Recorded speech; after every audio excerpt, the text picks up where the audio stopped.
بسم الله الرحمن الرحيم واصبر نفسك مع الذين يدعون ربهم بالغداة والعشي يريدون وجهه ولا تعد عيناك عنهم تريد زينة الحياة الدنيا ولا تطع من أغفلنا قلبه عن ذكرنا واتبع هواه وكان أمره فرطا غرباء غرباء غرباء غرباء غرباء وغير الله لا نحني الجبال غرباء وارتضينا أشعار في الحياة إن تسل عنا فإنا لا نبالي نحن جند الله دوما دربنا درب الأباء غرباء غرباء غرباء غرباء غرباء ولغير الله لا نحني الجبال غرباء وارتضينا شعار في الحياة إن تسل عنا فإنا لا نبالي بالضراء نحن جند الله دوما دربنا درب الأباء لا نبالي. یہ اجنبی ہو چکے ہیں اس معاشرے میں، یہ ان کی دعوت، ان کا عقیدہ، ان کا طرز عمل لوگوں کے لیے بڑا عجیب بن چکا ہے. اسی لیے رسول کریم صلی اللہ علیہ وسلم نے فرمایا بدأ الاسلام غریبا فسيعود كما بدأ. اسلام جیسے اجنبیت سے شروع ہوا، غربت سے شروع ہوا، تنہائیوں سے شروع ہوا، جیسے یہ شروع ہوئی ایک دور آئے گا، ایک وقت آئے گا، ایک زمانہ آئے گا، اسلام کی یہ دعوت، توحید کی یہ دعوت، لا الہ الا اللہ کا پیغام اس معاشرے کے اندر پھر اجنبی بن جائے گا. آج کے اس پرفتن دور میں جب قبر پرستی کا فتنہ عام ہے، پیر پرستی کا فتنہ عام ہے، تعزیہ پرستی کا فتنہ عام ہے، دو ہی راستے ہیں. کچھ لوگ توحید کے آوازے کو اپنے سینے میں دفن ہو کر خاموش ہو کر بیٹھ جاتے ہیں، اور جنت کے سودے کرنے والے اس شرک اور کفر کے سامنے سیسا پلائی ہوئی دیوار بن جاتے ہیں.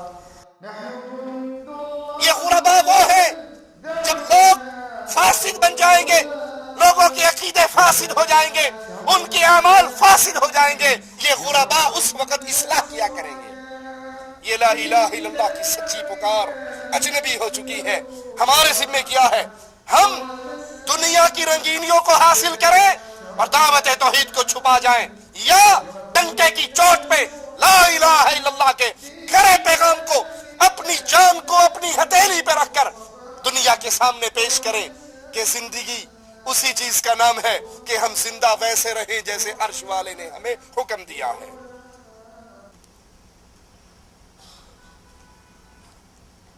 ان الحمد للہ نحمده ونستعینه ونستغفره ونعوذ بالله من شرور انفسنا ومن سیئات اعمالنا من يهده الله فلا مضل له ومن يضلل فلا هادي له. أشهد أن لا إله إلا الله وحده لا شريك له وأشهد أن محمدا عبده ورسوله. أما بعد، أعوذ بالله من الشيطان الرجيم. بسم الله الرحمن الرحيم. قل هو الله أحد الله الصمد لم يلد ولم يولد ولم يكن له كفوا أحد.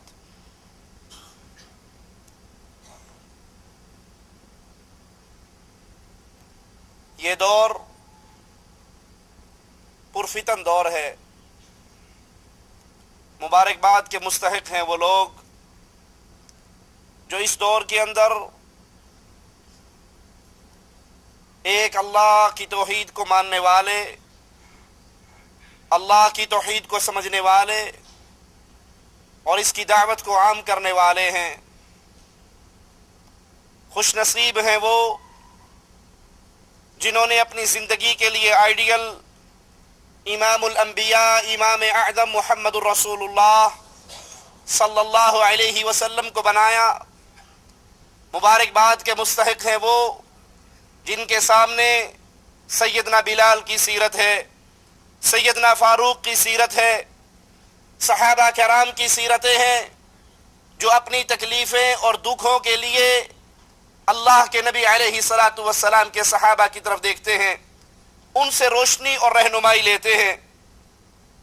وہ مسلمان جنہوں نے اس دور میں بڑھتے ہوئے فتنوں کے باوجود اپنے چہرے کو دنیا کی بے حیائیوں سے موڑ کر ایک اللہ کی عبادت کی طرف موڑا ہوا، دنیا کی 4 دن کی رنگینی کو چھوڑ کر ان کی نظریں اللہ کی جنت پہ ٹکی ہوئی۔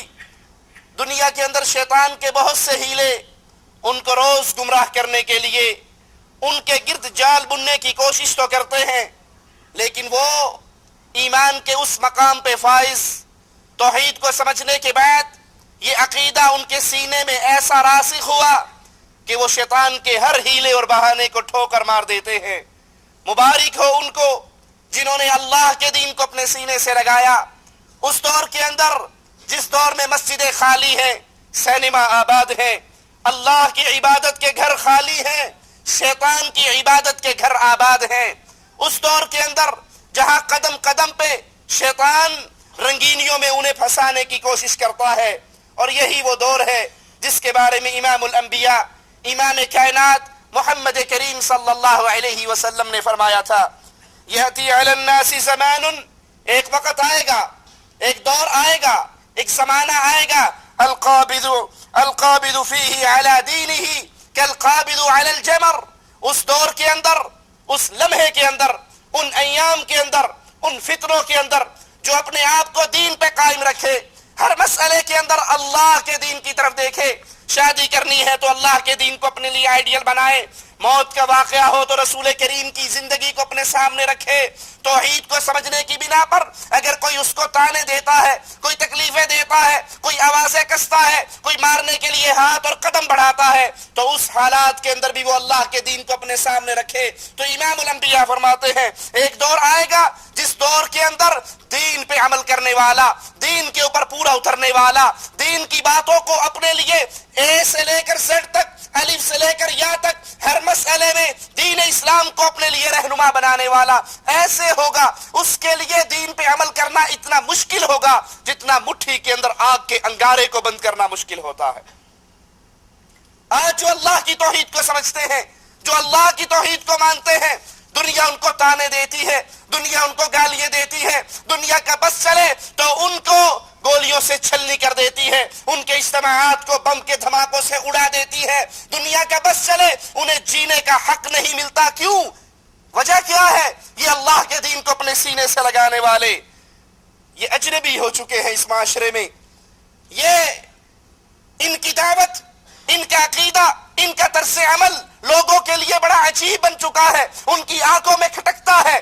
وہ ان لوگوں کو دیکھتے ہیں کہ یہ کون ہے جو اس دور کے اندر بھی ایک ایسی آواز بلند کرتے ہیں جو معاشرے کے اندر غیر معروف آواز ہے، بالکل وہی کنڈیشن ہے، وہی حالات ہیں، وہی معاملات ہیں۔ امام الانبیاء امام کائنات محمد کریم صلی اللہ علیہ وسلم اہل مکہ کے سامنے لا الہ الا اللہ کی دعوت کو پیش کرتے ہیں، اہل مکہ ان کی طرف عجیب نظروں سے دیکھ کر جواب میں کہتے ہیں اجعل الالہۃ الہا واحدا، یہ تو نے کون سی عجیب دعوت دی ہے، یہ کس طرح کے جملے کہہ رہے ہو کہ ہم اپنے بنائے ہوئے الہوں کو چھوڑ دیں، اپنے بنائے ہوئے معبودوں کو چھوڑ دیں، اپنے بنائے ہوئے مشکل کشاؤں کو چھوڑ دیں اور صرف تیرے ایک اکیلے اللہ پر ایمان لے آئیں۔ یہ تو بڑی عجیب دعوت ہے، یہ تو بڑی عجیب بات ہے، یہ تو بڑا عجیب جملہ ہے، یہ تو بڑا عجیب قول ہے، یہ تو بڑی عجیب سوچ ہے جو تم ہمارے سامنے پیش کر رہے ہو۔ آج لا الہ الا اللہ کی سچی دعوت، عقیدہ توحید کا سچا پیغام ہمارے معاشرے کے اندر اسی طرح اجنبی بن چکا ہے۔ کسی کو اللہ کی توحید کی طرف بلاؤ، اسے کہو اے اللہ کے بندے، تو نے لا الہ الا اللہ کا اقرار کیا، یہ لا الہ الا اللہ تیرے اور اللہ کے درمیان ایک عہد ہے. اس کو پڑھنے والے تو نے اللہ سے اس بات کا سودا کیا ہے لا الہ، میں کسی کو الہ نہیں مانوں گا، کسی کی عبادت نہیں کروں گا، کسی کے لیے سجدے نہیں کروں گا، کسی کے لیے نذر و نیاز نہیں دوں گا، کسی کے لیے قیام اور رکوع نہیں کروں گا، کسی کے لیے قربانی نہیں کروں گا، کسی پر امیدیں نہیں لگاؤں گا، کسی پر بھروسے نہیں کروں گا جن امور میں ان کو طاقت نہیں. ما فوق الاسباب، میں ساری عبادت کے لیے خالص اللہ کو سمجھتا ہوں، پکاروں گا اس کو، مانگوں گا اس سے، روؤں گا اس کے سامنے، دعائیں اس سے ہوں گی. وہ کہتے ہیں آپ کیسی دعوت دیتے ہیں؟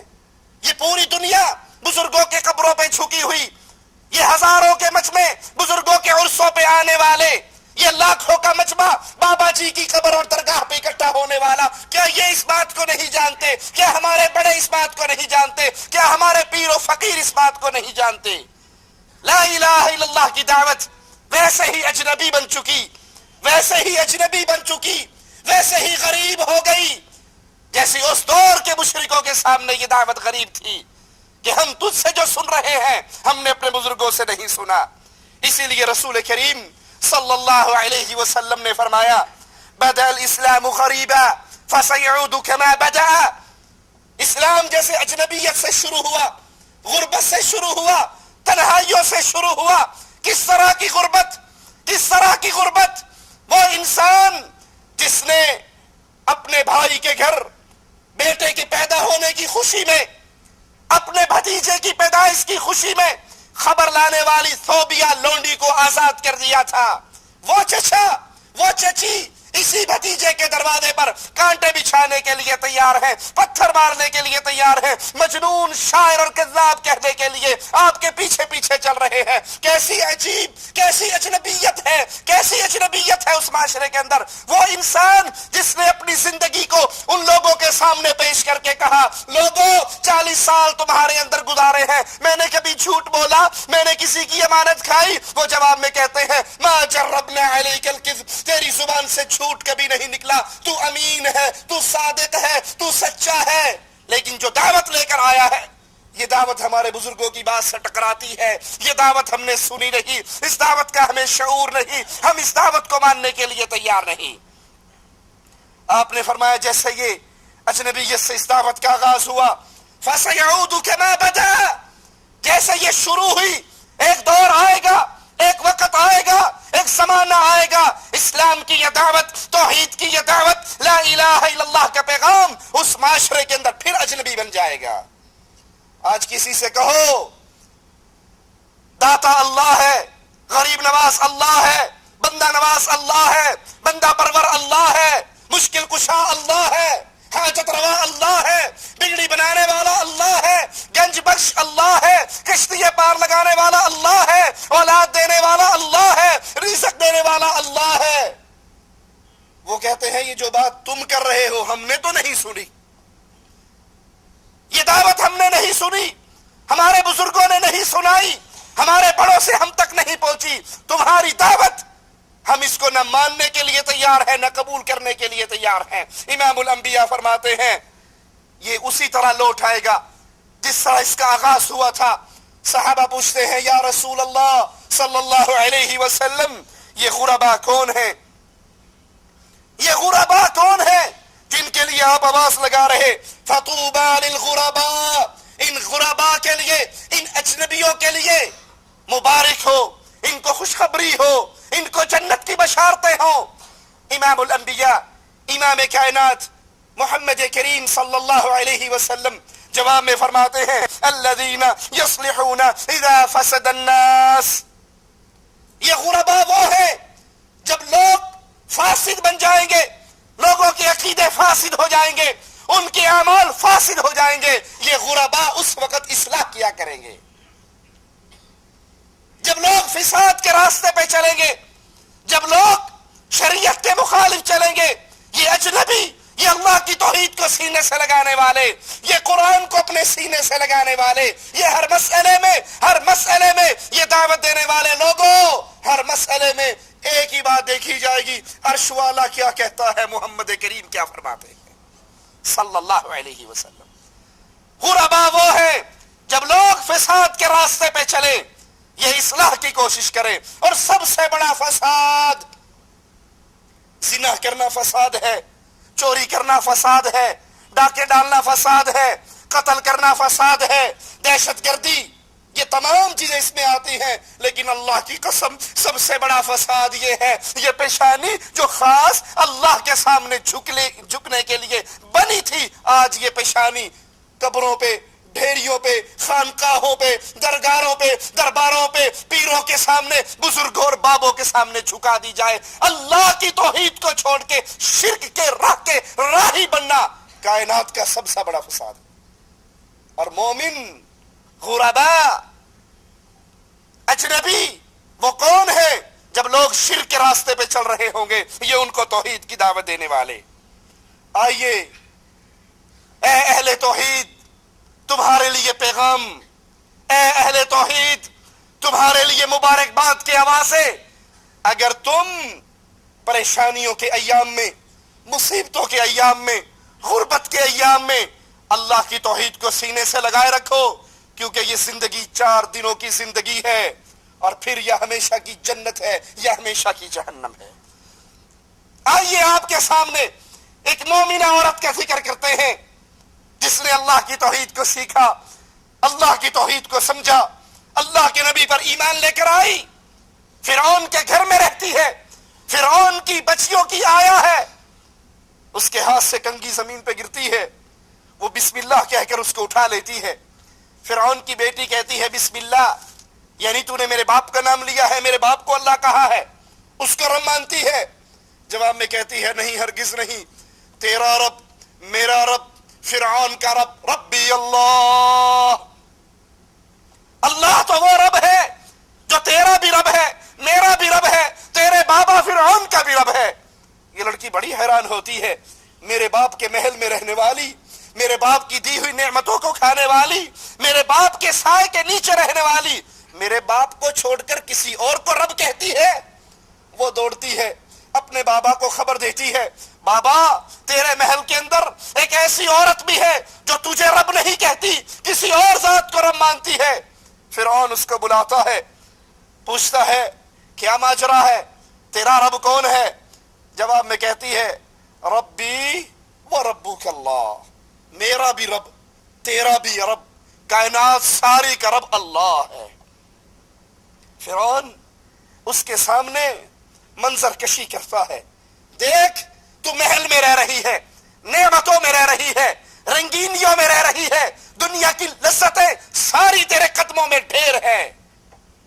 اگر چاہتی ہے دنیا کا یہ آرام, دنیا کا یہ آسائش, دنیا کی نعمتیں تیرے لیے برقرار رہے, تو اس محل میں زندہ سلامت رہے, تو پھر اس اللہ کے ساتھ کفر کر, اس اللہ کے انکار کر, مجھے رب مان, مجھ پہ ایمان لے کے آ.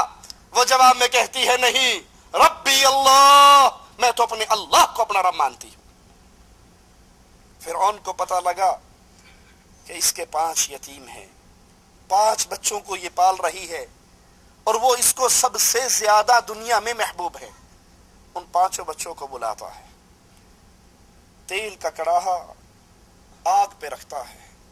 جب وہ تیل چھٹ بن جاتا ہے, ابلنے لگ جاتا ہے, اب اس مومنہ کو, اس مواحدہ کو, اس کے ایمان اور کفر پر مقارنہ کرتے ہوئے دعوت دیتا ہے, اگر تو ایمان پہ رہے گی تیرے ان سارے بچوں کو قتل کر دیا جائے گا, اور اگر تو کفر کی وادی پہ مجھے رب مان لیتی ہے, دوبارہ لوٹ آتی ہے, یہ نعمتیں تیرے پاس ہوں گی, یہ عزتیں تیرے پاس ہوں گی, یہ آرام تیرے پاس ہوگا.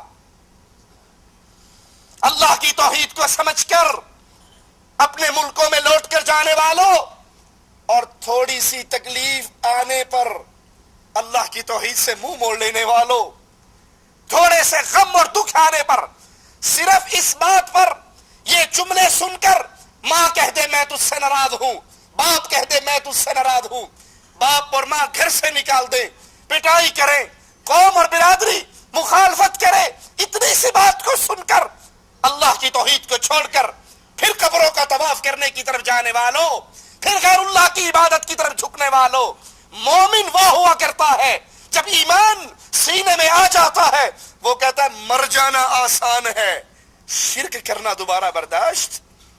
وہ جادوگر جن کو فرعون نے بلایا تھا، جب وہ موسیٰ علیہ السلام پر ایمان لے آتے ہیں، دل میں ایمان داخل ہوتا ہے، سجدے میں گر جاتے ہیں۔ فرعون کہتا ہے میری اجازت سے پہلے ہی تم ایمان لے آئے، میں تمہیں قتل کروں گا، میں تمہارے اعضاء مخالف سمتوں میں کاٹ ڈالوں گا۔ وہ جواب میں کہتے ہیں جو جی کرتا ہے کر لے، تو زندگی 4 دن کی اسی کا چراغ گل کرے گا، تجھے کیا پتا ہمیشہ کی زندگی تو اللہ کی جنت کے اندر ہے۔ یہ عورت کہتی ہے فرعون اگر تو یہ چاہتا ہے میں اپنے بچوں کو بچا لوں، اپنی عزت شرف کی زندگی کو دوبارہ پالوں اور اللہ کے ساتھ کفر کروں، یہ تیری بھول ہے، تو جو کر سکتا ہے کر لے، توحید اس دل میں راسخ ہو چکی ہے تو اس کو باہر نہیں نکال سکتا۔ یہ ایک بچے کو اس کے جندی اٹھاتے ہیں، اس تیل کے حوالے کرتے ہیں، بچہ روتا ہوا جا رہا ہے، چیخیں اس کی بلند ہو رہی ہے، ماں کی ممتا اسے اپنی آنکھوں کے سامنے تیل کے کڑاہے میں گرتا ہوا دیکھ رہی ہے، اس کا گوشت، اس کی ہڈیاں چٹک جاتی ہے، کباب کی طرح بھن کر اوپر آ جاتی ہے۔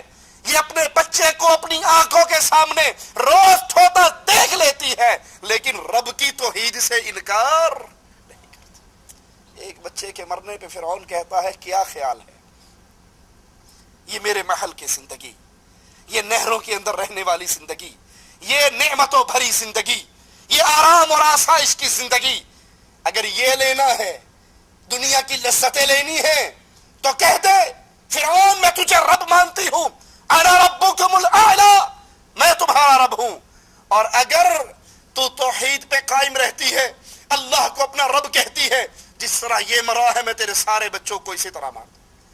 وہ کہتی ہے جو جی میں آتا ہے کر گزر، میں ہر طرح کا نقصان برداشت کر سکتی ہوں، اپنے رب کو ناراض نہیں کر سکتی۔ دوسرے بچے کو اٹھاتا ہے اسی آگ کے اندر، تیسرے بچے کو اٹھاتا ہے، چوتھے بچے کو اٹھاتا ہے، 4 معصوم اس عورت کی آنکھوں کے سامنے جل جاتے ہیں، 5واں اس کے سینے سے لگا ہوا، اس کی چھاتی سے لگا ہوا، اس کا دودھ اس کے منہ میں ہے، وہ معصوم ابھی جو ماں کا دودھ پی رہا ہے، فرعون کے فوجی اس کی طرف بڑھتے ہیں، اس کی چھاتی سے چھینتے ہیں، آگ کی طرف جا رہے ہیں، اس کے منہ سے دودھ کے قطرے گرتے ہوں گے، اس کے ہاتھوں میں ماں کے بال ہوں گے، ماں آخر ماں ہے، چیخ اٹھتی ہے، برداشت نہیں کر سکتی، بڑوں کی 4 کی موت تو سہ گئی، اس دودھ پیتے شیرخوار بچے کی اس ظلم کی کیفیت کو نہ دیکھ سکی، اس کے منہ سے چیخ نکلتی ہے، اللہ کو اپنی موحدہ بندی پر رحم آتا ہے، یہ معصوم دودھ پینے والا، اللہ اس کو زبان دیتا ہے، یہ آواز لگا کر کہتا ہے اصبری امہ انتی علی الحق، میری ماں صبر کر، تو حق پر ہے، اللہ مجھے اور تجھے اپنی جنتوں میں اکٹھا کرنے والا۔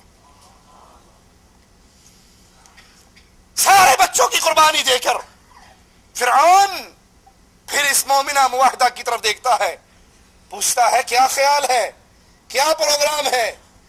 وہ زبان حال سے کہتی ہے تو نے میرے لختے جگروں کو میری آنکھوں کے سامنے بھول ڈالا، میرے بچوں کی چیخیں میرے پردہ سماعت سے ٹکراتی رہی، میں نے یہ سب کچھ برداشت کیا، اس سے زیادہ بڑھ کر بھی جو تو کرنا چاہے کر لے، میں ہر طرح کی مصیبت کو برداشت کروں گی، لیکن رب کی توحید جو سمجھ آ چکی ہے اس سے ایک قدم پیچھے نہیں ہٹ سکتی۔ یہ ہے اجنبی، یہ ہے غربا، ساری قوم دشمن ہے، لیکن اس کو اللہ کی توحید سمجھ آ چکی ہے۔ جس کو رب کی توحید سمجھ آ جائے وہ زندہ رہتے ہوئے اپنے 2 ٹکڑے کروا لیتا ہے، آگ کے انگاروں میں جل جاتا ہے، رب کے ساتھ دوبارہ شرک نہیں کرتا۔ اس کو بھی اس کے جندی لے کے چلتے ہیں آگ کی طرف، جب یہ تیل کے کڑاہے پر پہنچتی ہے، اس کو اپنے بچوں کی لاشیں، ان کی ہڈیاں، ان کا گوشت نظر آتا ہے، زندگی میں ان کے ساتھ پیار کرنا یاد آتا ہے، ان کو لہلانا دہلانا یاد آتا ہے، ان کی محبتیں یاد آتی ہے، مڑ کر فرعون سے کہتی ہے فرعون میری ایک خواہش کو پورا کر دینا۔ وہ کہتا ہے تیری کیا خواہش باقی رہ گئی؟ کہا میری خواہش یہ ہے جب میں بھی جل جاؤں، جب میں بھی مر جاؤں، میری اور میرے بچوں کی لاش کو، ہماری بچی کھچی ہڈیوں کو اکٹھا کر کے ایک ہی قبر میں دفن کر دینا۔ اللہ کے لیے قربان ہو گئی، اللہ کی توحید پہ کٹ گئی، اللہ کی توحید پہ اپنی آل اولاد کو قتل کروا لیا۔ لیکن پھر مقام کیا ملا، عزت کیا ملی؟ امام الانبیاء، امام کائنات محمد کریم صلی اللہ علیہ وسلم جب معراج کے لیے جاتے ہیں، آپ کو ایک جگہ سے بہت اچھی خوشبو آتی ہے، پوچھتے ہیں جبرائیل یہ خوشبو کیسی ہے؟ تو وہ جواب میں کہتے ہیں یا رسول اللہ صلی اللہ علیہ وسلم یہ فرعون کی بچیوں کی آیا اور اس کی اولاد کی خوشبو ہے، جنہوں نے اس دنیا کی چار روزہ زندگی کو، 4 دن کی رنگینیوں کو ٹھوکر مار کے ہمیشہ کے لیے رب کی جنتوں کا انعام پا لیا۔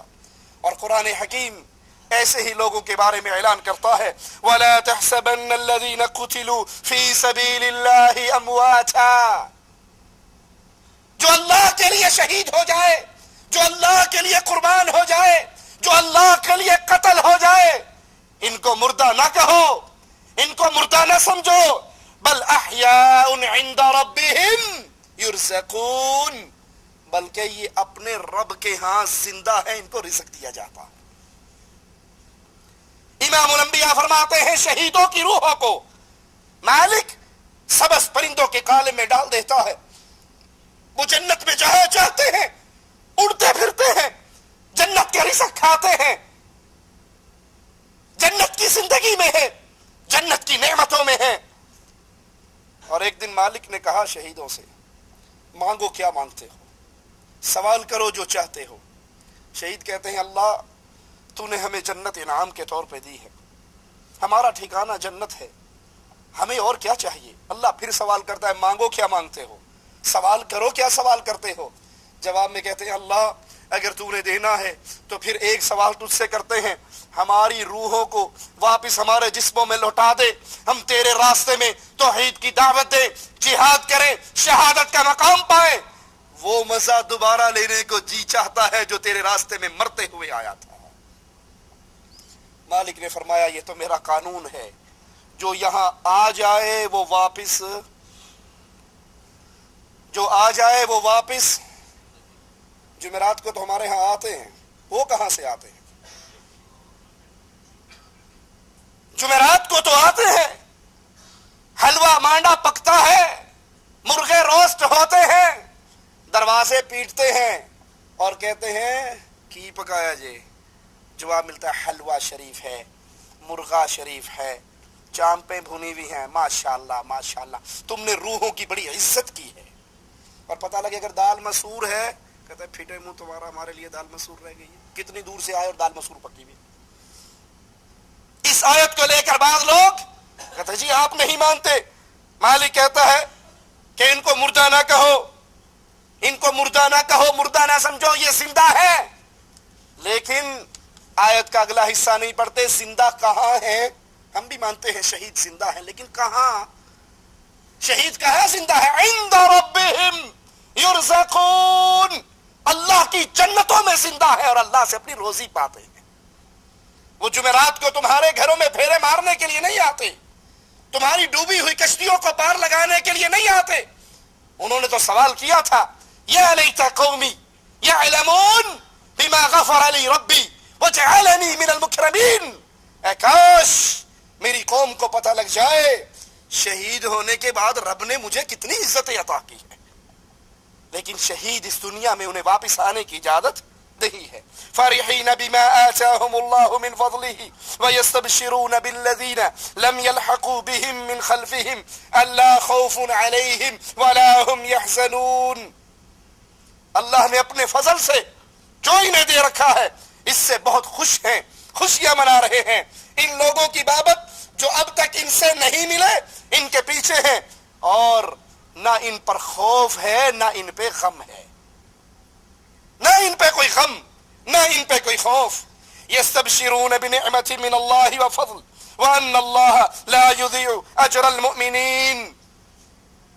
یہ ایک دوسرے کو مبارکباد دیتے ہیں، خوش ہوتے ہیں اللہ کی نعمت اور فضل سے، اور اس سے بھی کہ اللہ تعالی ایمان والوں کے اجر کو برباد نہیں کیا کرتا. جو اللہ کے لیے کٹے اور مرے، جو اللہ کی توحید کو سمجھے، جو اللہ کی توحید کو سیکھے، جو اللہ کی توحید کو آگے پہنچائے، پھر اس توحید کی دعوت دیتے ہوئے اگر اس پہ مصیبت آتی ہے، اگر اس پہ غم آتا ہے، اگر اس پہ دکھ آتا ہے، تو مومن کسی حال کے اندر بھی اس اہل ایمان کے اجر و ثواب کو اللہ ضائع نہیں کیا کرتا. شرط یہ ہے کہ اس کی نیت اللہ کی رضا ہو، یہ لوگوں کے دکھلانے کے لیے نہ کرتا ہو. یہ اہل ایمان جن لوگوں نے اللہ اور اس کے رسول کے حکم کو قبول کیا، توحید کی دعوت کو ہم نے کس کے لیے قبول کیا؟ اللہ کے حکم سے، رسول کریم کی تباہ کرتے ہوئے. تو پھر جن لوگوں نے اللہ اور اس کے رسول کے حکم کو قبول کیا، اس کے بعد کہ انہیں پورے زخم لگ چکے تھے، ان میں سے جنہوں نے نیکی کی اور پرہیزگاری برتی، ان کے لیے بہت زیادہ اجر اور ثواب ہے. الذین قال لهم الناس، کن کے لیے اجر ہے، کن کے لیے ثواب ہے، کن کے لیے عزتیں ہیں؟ الذین قال لهم الناس ان الناس قد جمعوا لكم فاخشوهم، ان کے لیے جنہیں ڈرانے والوں نے ڈرایا، لوگ تمہیں مارنے کے لیے تیار ہو گئے، قوم تمہارا خون بہانے کے لیے تیار ہوگی، تم وانٹڈ ہو، تم مطلوب ہو، تم جہاں پر پائے جاؤ گے، لوگ تمہارے مارنے کے لیے تمہارے در پر ہیں. فاخشوهم، ان لوگوں سے ڈرو، ان قوموں سے ڈرو، ان لشکروں سے ڈرو، ان فوجوں سے ڈرو جو تمہیں قتل کرنے کے در پہ ہے. فزادهم ایمانا، انہوں نے جب دیکھا کہ لشکر در لشکر، فوج در فوج، کافر ہمیں گھیرنے کے لیے، کافر ہمیں مارنے کے لیے اکٹھے ہو گئے، اور ڈرانے والوں نے ڈرانے کی کوشش کی، یہ ان کو دیکھ کر فزادہم ایمانا، ان کا ایمان اللہ پر اور مضبوط ہو گیا، ان کا ایمان اللہ پر اور ایمان بڑھ گیا. وقالوا حسبنا اللہ، جب اہل ایمان کے سامنے اہل کفر کے لشکر ہو، اہل توحید کے سامنے اہل شرک کے تانے ہو، اہل شرک کی طرف سے مصیبتوں کے انبار ہو، وہ اپنی زبان سے وہی کہا کرتا ہے جو ابراہیم علیہ السلام نے کہا تھا. قوم دشمن ہے، باپ دشمن ہے، بادشاہ دشمن ہے، عوام دشمن ہے، آگ کی طرف پھینکا جا رہا ہے، گر رہے ہیں، آگ کی طرف آ رہے ہیں، جبرائیل آتے ہیں، سوال کرتے ہیں اے اللہ کے خلیل، اجازت ہو، کوئی حکم ہو، کوئی خدمت ہو. یہ بارش کا فرشتہ بھی ہے، ابھی بارش برسا کے اس آگ کو بجھا دیں گے، اس کو ٹھنڈا کر دیں گے. ابراہیم اگر کوئی حاجت ہے تو میں آپ سے پوچھ رہا ہوں. جواب میں سیدنا ابراہیم کہتے ہیں جبرائیل حاجت تو ہے پر تجھ سے نہیں ہے، تیرے رب سے ہے. جبرائیل تیرا رب جس کے لیے، جس کی توحید کی آواز کو بلند کرنے کے جرم میں آگ کی طرف پھینکا جا رہا ہوں، میرا حال وہ تجھ سے بہتر جانتا ہے. حسبنا اللہ، مجھے اللہ کافی ہے، ونعم الوکیل، اور وہ بہت اچھا کارساز ہے. فانقلبوا بنعمة من الله وفضل لم يمسسهم سوء واتبعوا رضوان الله والله ذو فضل عظیم. اللہ کی نعمت کے ساتھ، فضل کے ساتھ یہ لوٹے، انہیں کوئی برائی نہ پہنچی، انہوں نے اللہ کی رضامندی کی پیروی کی. اللہ بڑے فضل والا ہے. جب اہل ایمان، اہل توحید اللہ کے لیے قربانی دیتے ہیں، اللہ کی توحید کو سمجھ کر، پھر اہل شرک کے سامنے سیسا پلائی ہوئی دیوار بن جاتے ہیں، تو اللہ ایسے لوگوں کے نہ اجر کو ضائع کرتا ہے نہ ان کو ضائع کرتا ہے. صحیح بخاری میں ہے، رسول کریم صلی اللہ علیہ وسلم نے فرمایا اگر جنت کی حور دنیا میں جھانک لے، پوری دنیا روشن ہو جائے، اس کی خوشبو سے بھر جائے، جنت کی حور کے سر کے دوپٹے کی قیمت پوری دنیا مل کے ادا نہیں کر سکتی. اہل توحید جب اللہ کے لیے قربانیاں دیں، ان کا ٹھکانہ اللہ کی جنتیں ہوا کرتی ہے. صحیح مسلم میں ہے، اللہ کے نبی نے فرمایا جو جنت میں داخل ہوگا وہ ہمیشہ کی نعمتوں میں ہوگا، یہ اس سے نعمتیں دوبارہ چھینی نہیں جائیں گی، اس کے کپڑے کبھی پرانے نہیں ہوں گے، اس کی جوانی کبھی بڑھاپے کی طرف سفر نہیں کرے گی. اس کو جنت میں وہ کچھ ملے گا جو کسی آنکھ نے دیکھا نہ ہوگا, کسی کان نے سنا نہ ہوگا, کسی کے دل اور دماغ پہ اس کی سوچ بھی نہیں گزری ہوگی. غربا, اجنبی, اللہ کی توحید کو سینے سے لگانے والے, جب وہ اللہ سے جڑ کر کائنات والوں سے ٹکر لے, ہر طرح کی مصیبتوں کو برداشت کرے, نتیجہ یہ نکلتا ہے کہ ان کا ٹھکانہ رب کی جنتیں بن جایا کرتی ہے. جو جنت میں داخل ہو جائے گا وہ دنیا کی ہر طرح کی مصیبتوں کو بھول جائے گا. رسول کریم صلی اللہ علیہ وسلم نے فرمایا, ایک ایسے شخص کو قیامت کے دن لایا جائے گا جس کی ساری زندگی مصیبتوں میں, دکھوں میں, غموں میں, پریشانیوں میں, قوم بھی اس سے ناراض ہے, برادری بھی اس سے ناراض ہے, بڑے بھی اس سے ناراض ہیں, اس کی دعوت توحید کو سن کر کوئی برداشت نہیں کرتے, ساری زندگی اس نے تانے سنتے ہوئے مصیبتوں میں کاٹی ہے. اس کو جنت کی ایک سیر کروائی جائے گی, ایک دفعہ جنت کا نظارہ اس کو کروایا جائے گا. مالک پوچھے گا, میرے بندے تجھے دنیا کا کوئی غم اور دکھ یاد ہے؟ اس نے ساری زندگی ہی دکھوں میں گزاری.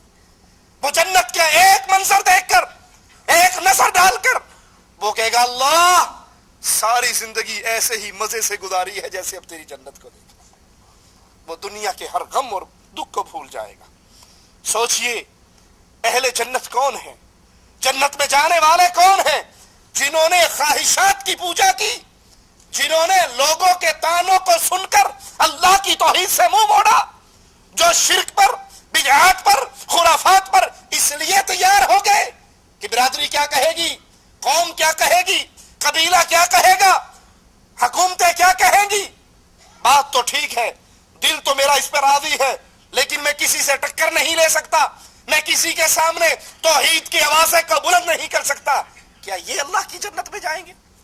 کیا خواہشات کے پجاری اللہ کی جنت میں جائیں گے, یا اللہ کی توحید کے عقیدے پہ قائم ہونے والے, نماز پڑھنے والے, روزے رکھنے والے جنت کی عیش کی زندگی پائیں گے, جہاں دودھ کی نہر, شراب کی نہر, شہد کی نہر, میٹھے پانی کی نہریں.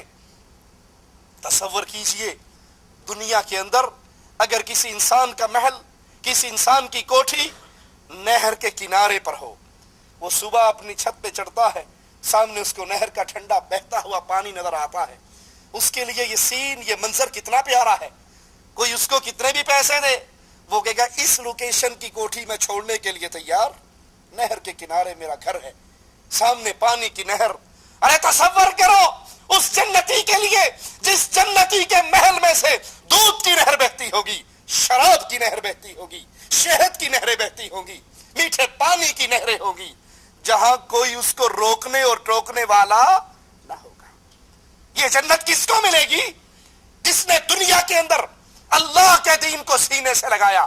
کوئی ناراض ہوتا ہے تو ہو جائے, ماں ناراض ہوتی ہے ہو جائے, باپ ناراض ہوتا ہے ہو جائے, قوم اور برادری ناراض ہوتی ہے ہو جائے, جب اس کو پتہ لگ جائے یہ حکم محمد ہے علیہ الصلوۃ والسلام, وہ ساری کائنات سے ٹکر لے لیتا ہے, محمد سے بے وفائی نہیں کرتا صلی اللہ علیہ وسلم. میرے نبی کا نام آئے تو پیار سے کہا کرے صلی اللہ علیہ. آپ ایک مرتبہ کہو گے عرش والا آپ پر 10 رحمتوں کا نزول فرما دے گا. کیسی پیاری زندگی اہل ایمان کی رب کی جنت میں, اتنی نعمتوں کے اندر. اور پھر اس سے بڑی نعمت کی طرف سنیے کہ اللہ اپنے بندے سے مخاطب ہو کر پوچھے گا, اے فلاں, اے فلاں, کیا تو اپنے رب پر راضی ہے؟ وہ کہے گا, اللہ میں تجھ پہ کیوں نہ راضی ہوں, تو نے میرے چہرے کو جہنم کی آگ سے بچایا, تو نے مجھے جنت میں داخل کیا, جو میں نے امید کی وہ تو نے مجھے عطا کی, جس سے میں ڈرتا رہا تو مجھے اس سے بچاتا رہا. مالک فرمائے گا, میرے بندے آ تجھے ان ساری نعمتوں میں سب سے بڑی نعمت عطا کروں. بندہ حیران ہوگا, جنتی حیران ہوگا. جنت کی حوریں میرے سرہانے پہ سونے ہیرے جواہرات کی مسحریوں پر بیٹھا ہوا, نہ سورج کی گرمی ہے, نہ رات کے اندھیرے ہیں, پیارا میٹھا موسم ہے, دودھ اور نہر, شراب کی نہریں اور دودھ کی نہریں ہیں. اتنی لذتوں میں, اتنی نعمتوں میں ہوں, اور مالک کا فرمان ان ساری نعمتوں میں بڑھ کر سب سے بڑی نعمت تجھے عطا کی جائے. وہ سوچے گا ان نعمتوں سے بڑھ کر نعمت کیا ہوگی؟ مالک اپنے چہرے کا دیدار کروا دے گا. اہل جنت اپنی جنت کی حوروں کو بھول جائیں گے، جنت کی نعمتوں کو بھول جائیں گے، جنت کے کھانوں کو بھول جائیں گے، جنت کے آرام کو بھول جائیں گے. جب انہیں رب کا چہرہ نظر آئے گا ساری نعمتیں حقیر ہوگی، رب کی چہرے کے دیدار کی نعمت سب سے اعلیٰ ہوگی. اللہ تجھے تیرے پیارے چہرے کا ہی واسطہ ہے، اللہ ہم سب کو اپنے چہرے کا دیدار نصیب فرما. اللہ ہمیں ان خوش نصیبوں میں شامل فرمانا جو جنت کے اندر تیرے چہرے کا دیدار کریں گے، تیرے چہرے کی طرف دیکھیں گے، اور جنت کی نعمتوں میں سے سب سے بڑی نعمت تیرے چہرے کے دیدار کی نعمت ان کو نصیب ہوگی. کلا ان کتاب الابرار لفی علیین، یقیناً نیکوکاروں کا نامہ اعمال علیین میں ہے. وما ادراک ما علیون، تجھے کیا پتا علیون کیا ہے؟ کتاب مرقوم، یہ تو لکھی ہوئی کتاب ہے. یشہدہ المقربون، مقرب فرشتے اس کا مشاہدہ کرتے ہیں.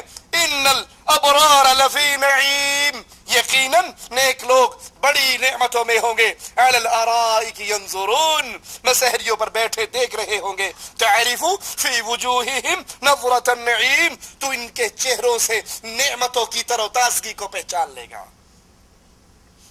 ان کے چہرے چمکتے ہوئے، نور سے چمکتے ہوئے چہرے اللہ کی جنتوں میں، ان کے چہروں کو دیکھ کر نعمتوں کے آثار کو پہچان لوگے. یسقون من رحیق مختوم، یہ لوگ سر بمہر خالص شراب پلائے جائیں گے جنت کے اندر، ایسی شراب جس سے عقل غارت نہیں ہوگی، جو انسان کے اوپر حیوان کی طاری نہیں کرے گی. ختامہ مسک وفی ذالک فلیتنافس المتنافسون، جس پر مشک کی مہر ہوگی. سبقت لے جانے والوں، سبقت لے جانے والوں، مقابلہ کرنے والوں، دوڑ لگانے والوں، اس کی 2 کوٹھیاں ہوگی تو میں بھی دوڑ لگاؤں 2 کوٹھیاں بناؤں. اس کے پاس 2 کاریں ہیں میں بھی 2 کاریں کروں. اس کا بینک بیلنس اتنا ہے میں بھی کروں. اگر دوڑ لگانی ہے، اگر مقابلہ کرنا ہے، اگر مقابلہ ہے تو اللہ کی جنت کے حصول کا مقابلہ کرو.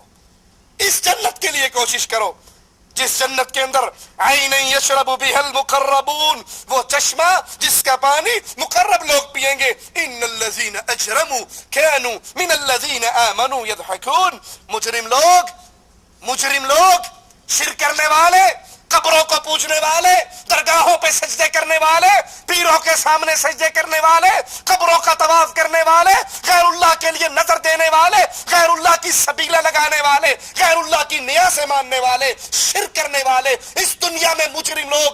ان مجرم لوگوں کی کیفیت کیا ہے؟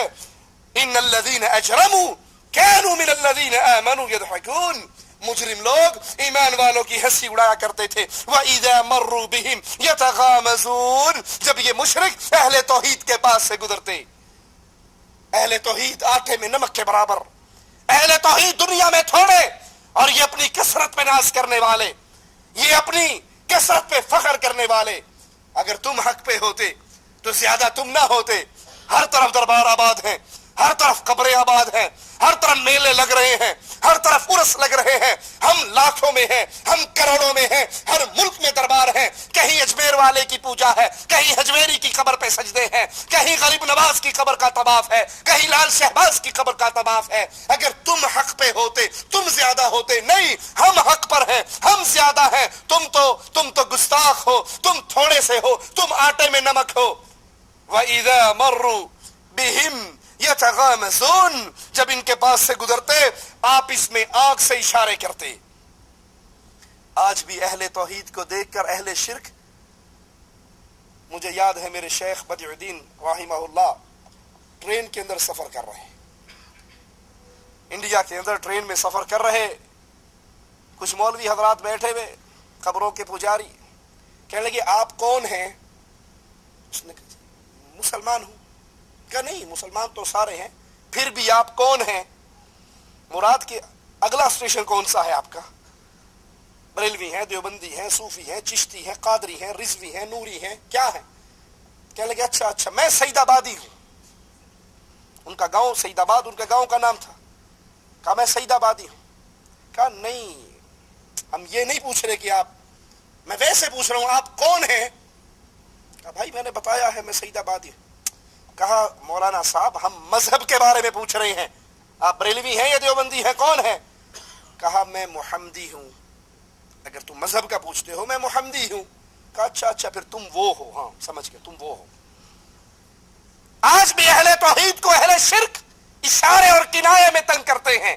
قرآن ان کا منظر پیش کرتا ہے وَإِذَا مَرُّوا بِهِمْ يَتَغَامَزُونَ, جب اہل شرک اہل توحید کے پاس سے گزرتے آنکھوں سے اشارہ کرتے آپس میں کہ یہ وہ ہے. وَإِذَا انْقَلَبُوا إِلَىٰ أَهْلِهِمْ انْقَلَبُوا فَكِهِينَ, اور جب وہ اپنے گھر والوں کی طرف لوٹتے تو دل لگیاں کرتے. وَإِذَا رَأَوْهُمْ قَالُوا إِنَّ هَٰؤُلَاءِ لَضَالُّونَ, اور جب ان اہل توحید کو یہ دیکھتے تو کہتے یقیناً یہی لوگ گمراہ ہیں. عجیب بات ہے, قبروں پہ سجدہ کرنے والا خالص اللہ کی عبادت کرنے والے کو گمراہ کہتا ہے. پیروں کے سامنے سجدہ ریز خالص اللہ کے سامنے پیشانی جھکانے والے کو گمراہ کہتا ہے. بالکل وہی منظر ہے امام الانبیاء کے ہاتھ پر ایمان لا کے ثمامہ جب مکہ کے اندر داخل ہوئے, لات و عزا کے پجاری مکہ سے باہر نکلے اور آوازیں لگائے ثمامہ تو صابی ہو گیا ہے, تو گمراہ ہو گیا ہے. انہوں نے کہا اللہ کی قسم میں صابی نہیں ہوا, میں تو ہدایت یافتہ ہوا ہوں, محمد کے دین پر آیا صلی اللہ علیہ وسلم. اس دور کے مشرک اہل توحید کو کیا کہتے تھے؟ صابی ہو گیا ہے.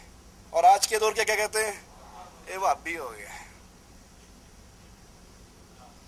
اہل توحید پر طنز کرنے والے اور اپنی مجلسوں میں کہنے والے سب سے بڑے گستاخ یہ ہیں. کئی فخر سے جا کر بیان کرتے ہیں اپنے ملکوں میں کہ جی ماشاءاللہ میں حج پہ گیا, مکہ شریف بھی گیا, مدینہ شریف بھی گیا, لیکن چونکہ مکہ اور مدینہ دونوں کے امام وہابی ہیں نا, میں نے ان کے پیچھے ایک نماز بھی نہیں پڑھی. واللہ بتا رہا ہوں, فخر سے بیان کرتے حج پہ گیا, ایک نماز بھی میں نے امام کے پیچھے نہیں. تجھے اتنی دور آنے کی ضرورت کیا پڑی تھی؟ پھر جہاں جس گھر میں تو آیا ہے رب کی عبادت کے لیے, اللہ نے جن کو یہ منصب دے رکھا ہے وہ اہل ایمان ہیں, وہ اہل توحید ہیں. اہل ایمان اور اہل توحید کا مذاق اڑانے والے کہتے ہیں جی یہ ان کو سعودیوں کو مفتی بنانے کے لیے کوئی آنکھوں والا نہیں ملتا, یہ اندھے کو کیوں بناتے ہیں؟ انٹرنیٹ پہ اس طرح کے مذاق سماحت الشیخ ابن باز کے خلاف, شیخ عبدالعزیز آل شیخ کے خلاف. ہم نے کہا تم نہیں سمجھتے, ان کی ظاہری آنکھیں نہیں ہیں تو یہ دل کے بینا ہے.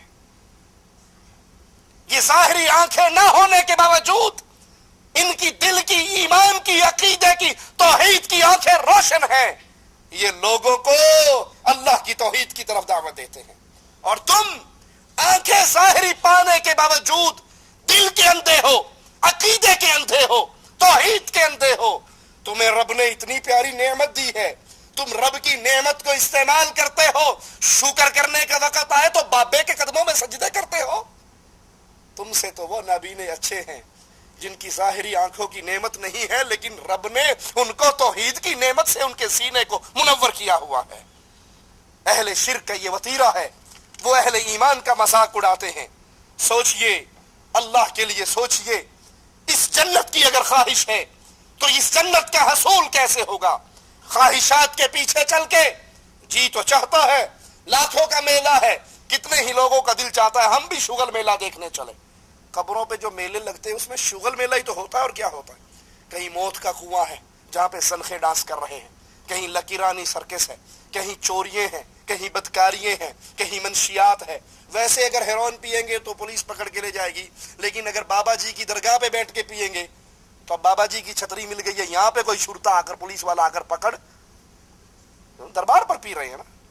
خواہشات نفس تو یہی ہیں, درباروں کو آباد کیا جائے, میلوں کو آباد کیا جائے, عرسوں کو آباد کیا جائے, محرم کے جلوسوں کو آباد کیا جائے. لیکن اہل ایمان, اہل توحید, توحید کے پیغام کو نہیں بھلاتے, اس درس کو نہیں بھلاتے, بلکہ دنیا میں آنے والی ہر مصیبت کو ہنس کر اپنے سینے پہ سہ لیتے ہیں. کیوں؟ انہیں پتا ہے ایک دن اہل ایمان کو رب کی جنتوں میں داخل کیا جائے گا جہاں پر آوازیں پڑیں گے سلام علیکم بما صبرتم فنعم عقبى الدار. اے جنتیو اللہ کی جنت میں داخل ہو جاؤ, سلام طرف سے سلامتی ہے، رحمتیں ہیں، سلامتی ہے. کس بات پر؟ بما صبرتم. اے اللہ کی توحید کو سینے سے لگانے والو، یہ جنت کیوں ملی؟ یہ رب کی طرف سے سلامتی کے پیغام کیوں آئے؟ بما صبرتم. لوگ میلوں میں جاتے، لوگ قبروں پہ طواف کرتے، لوگ دنیا کی رنگینیوں میں ڈوب جاتے، اور ان درباروں اور درگاہوں پر جا کر پردہ بھی ختم ہو جاتا، بے حیائی بھی آسان ہو جاتی، منشیات بھی آسان ہو جاتی، بدکاری بھی آسان ہو جاتی، انسان کی خواہشات نفس اس کو اس طرف دھکیلتی. لیکن اہل ایمان، اہل توحید صبر کرتے کہ یہ دنیا کی 4 دن کی رنگینی شیطان نے ان کو گمراہ کر رکھا ہے، میں اس راہ کا راہی نہیں بنوں گا، میرا راستہ تو محمد کی اس شریعت پر ہے جو جنت کی طرف لے کر جاتا ہے صلی اللہ علیہ وسلم. بما صبرتم، تم دنیا کی لذتوں کے مقابلے پر جنت کو یاد کر کے صبر کرتے رہے. فنعم عقبى الدار، اب جو تمہیں ٹھکانہ ملا ہے یہ ٹھکانہ بڑا عظیم ہے. اور جو غیر اللہ کے پجاری، جو درگاہوں کے پجاری، جو شرک کرنے والے، غیر اللہ کو پوجنے والے، اللہ کی توحید کو نہ سمجھنے والے، ان کی کیفیت بھی قرآن حکیم سے سنتے جائیے. اذهبتم طیباتکم فی حیاتکم الدنیا، تمہاری دنیا کی ساری رنگینیاں، دنیا کے سارے مزے، دنیا کی ساری لذتیں دنیا کی زندگی کے ساتھ ہی ختم ہو گئی. واستمتعتم بها، تم ان لذتوں کے ساتھ دنیا میں مزے کرتے رہے، دنیا کی 4 دن کی زندگی کو مزین کرتے رہے. قوالی پڑھتے ہوئے قوال پہ اتنے نوٹ نچھاور ہوتے ہیں کہ آخر میں وہ نوٹ جیبوں میں نہیں سماتے، اس کو 80 کلو کی بوری میں جھاڑوؤں سے بھر کے بابے کو دیا جاتا. سبحانہ وتعالی عما یشرکون. اور یہ لوگ اللہ کے سوا ایسی چیزوں کی پرستش کرتے ہیں جو نہ ان کا کچھ بگاڑ ہی سکتی ہیں اور نہ کچھ بھلا ہی کر سکتی ہیں، اور کہتے ہیں کہ اللہ کے پاس ہماری سفارش کرنے والے ہیں. کہہ دو کیا تم اللہ کو ایسی چیز بتاتے ہو جس کا وجود اسے نہ آسمانوں میں معلوم ہوتا ہے اور نہ زمین میں؟ وہ انا انزلنا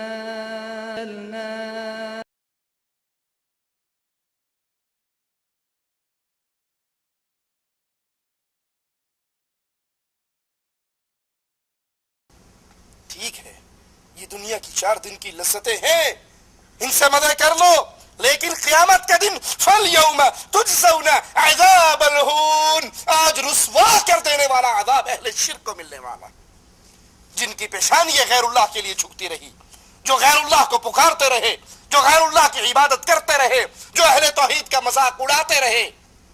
اہل ایمان، غرباء، فتنوں کے دور میں توحید کو سینے سے لگانے والے، ڈوبتی ہوئی کشتی، اسلام کی کشتی جب بھنور میں پھنس جائے، اس کشتی کو اپنی جان کا، اپنے خون کا، اپنی کوششوں کے ذریعے اس کو دوبارہ دنیا کے سامنے بلند کرنے میں لگے رہے. ان کا ٹھکانہ جنت ہے. اور جنہوں نے دنیا کی زندگی میں شرک کیا، غیر اللہ کو پوجا، ان کا ٹھکانہ پھر رسوا کرنے والا عذاب. اے اہل توحید، اس پرفتن دور میں سوچئے میری اور آپ کی ذمہ داری کیا ہے. ہماری یہ دعوت ہمارے معاشرے کے اندر، ہماری گلیوں کے اندر، اخبارات ہو، ٹیلی ویژن ہو، کیسٹ اور سی ڈی کا میدان ہو، یا جلسے اور جلوسوں کا میدان ہو، یہ لا الہ الا اللہ کی سچی پکار اجنبی ہو چکی ہے. ہمارے ذمہ کیا ہے؟ ہم دنیا کی رنگینیوں کو حاصل کریں اور دعوت توحید کو چھپا جائیں، یا ڈنکے کی چوٹ پہ لا الہ الا اللہ کے کھرے پیغام کو اپنی جان کو اپنی ہتھیلی پہ رکھ کر دنیا کے سامنے پیش کریں کہ زندگی اسی چیز کا نام ہے کہ ہم زندہ ویسے رہیں جیسے عرش والے نے ہمیں حکم دیا ہے. مثال لینی ہے تو لیجئے. فرعون نے جب اپنی بچیوں کی آیا کو اور اس کے بچوں کو جلا ڈالا، مڑ کر اپنی بیوی آسیہ کی طرف دیکھا جو پہلے ہی رب پر ایمان لے آئی تھی اور اپنے ایمان کو چھپایا ہوا تھا. زبان حال سے فرعون کے جملوں کا ترجمہ کرنے دیجئے. اس نے کہا ویکھے آئی گستاخانہ لسی کی سلوک کیتا ہے، ہم نے ان گستاخوں کے ساتھ کیا سلوک کیا. اللہ اللہ اللہ کہنے والے، ہمارا انکار کرنے والے، صرف اللہ پر ایمان لانے والے، ہم نے ان کو کس طرح جلا کر راکھ کر دیا. سیدہ آسیہ کہنے لگی ظالم تو قیامت کے دن رب کے سامنے کس منہ سے کھڑا ہوگا جب ان معصوموں کے ہاتھ تیرے گریبان میں ہوں گے؟ اللہ کو کیا جواب دے گا؟ وہ کہنے لگا ہے تو بھی اس اللہ پر ایمان لے آئی؟ کہا ہاں میں بھی اس اللہ کو اپنا رب مان چکی ہوں جس اللہ کے نام پر یہ معصوم قتل ہوئے ہیں۔ کہا دیکھ لے یہ میرے محلات کی رونقیں، یہ عزتیں، یہ تیرے خادم، یہ تیری خادمائیں، یہ تیری خوشبوئیں، یہ تیرے لباس، یہ تیرے بہترین سجے ہوئے کمرے، یہ ساری لذتیں برباد ہو جائیں گی، تجھے موت کا مزہ چکھنا پڑے گا۔ وہ جواب میں کہتی ہے جو جی میں آتا ہے کر گزر، جس سینے میں توحید رچ جاتی ہے وہ سینہ چھریوں سے چھلنی ہو سکتا ہے، رب کی توحید کا انکار نہیں کر سکتا۔ سولی پہ چڑھا دیا جاتا ہے، ہاتھوں میں میخیں گاڑ دی جاتی ہیں، ظلم و ستم کے پہاڑ توڑ دیے جاتے ہیں، وہ مار کھا رہی ہے، اللہ کی جنت کے لیے اس مار کو برداشت بھی کر رہی ہے۔ آسیہ اپنے اوپر، وہ جس نے کبھی پانی کا ایک گلاس نہ پیا، اپنے ہاتھ سے ہزاروں سینکڑوں خادم اس کے دائیں بائیں، فرعون کے محلات، دنیا کی لذتیں اتنی نعمتوں میں پلنے والی، لیکن آج لا الہ الا اللہ پر قربانی کا وقت آیا تو کہا فرعون جو جی چاہتا ہے ظلم کی چکی کو چلا دے، اس سینے سے رب کا نام جدا نہیں کر سکتا۔ جب ظلم بڑھ گیا، جب دکھ بڑھ گیا، جب فرعون کا ستم بڑھ گیا، اپنی نگاہوں کو عرش والے کی طرف بلند کرتی ہے اور کہتی ہے ربی، اے میرے اللہ، اے میرے رب، اے جس کی توحید کا آوازہ، اپنے ایمان کا آوازہ میں نے تیرے نام پر بلند کیا ہے، ابن لی عندک بیتا فی الجنہ، اس کا ظلم بڑھ گیا ہے، اللہ میرا گھر اپنی جنت میں بنا لے، وَنَجِّنِي من فرعون وعمله ونجنی من القوم الظالمین، اے اللہ فرعون اس کی قوم، اس کے ظلم و ستم سے، اس کے گندے کرتوتوں سے مجھے نجات دے دے، میرا گھر اپنی جنتوں میں بنا لے۔ امام ابن کثیر رحمہ اللہ فرماتے ہیں جب آسیہ نے یہ دعا کی، یہ آوازیں بلند کیے، اللہ کو اپنی معاہدہ بندی پر ترس آیا، آسمان کے پردوں کو ہٹا کر اس کو اس کا گھر جنت کے موتی کے محلات دنیا کے اندر لیٹے ہوئے ہی دکھا دیے۔ یہ اس ظلم کو بھول کر مسکرانے لگ گئی۔ فرعون سے یہ برداشت نہ ہوا، کہنے لگا انظروا الی المجنون، اس پاگل کو دیکھو، میں اس پر ظلم و ستم کر رہا ہوں، میخیں گاڑی جا رہی ہے، کوڑے برس رہے ہیں، اس کا خون نکل رہا ہے، اس کا گوشت اور ہڈیاں الگ ہو رہی ہے اور اس کے لبوں پر مسکراہٹ ہے۔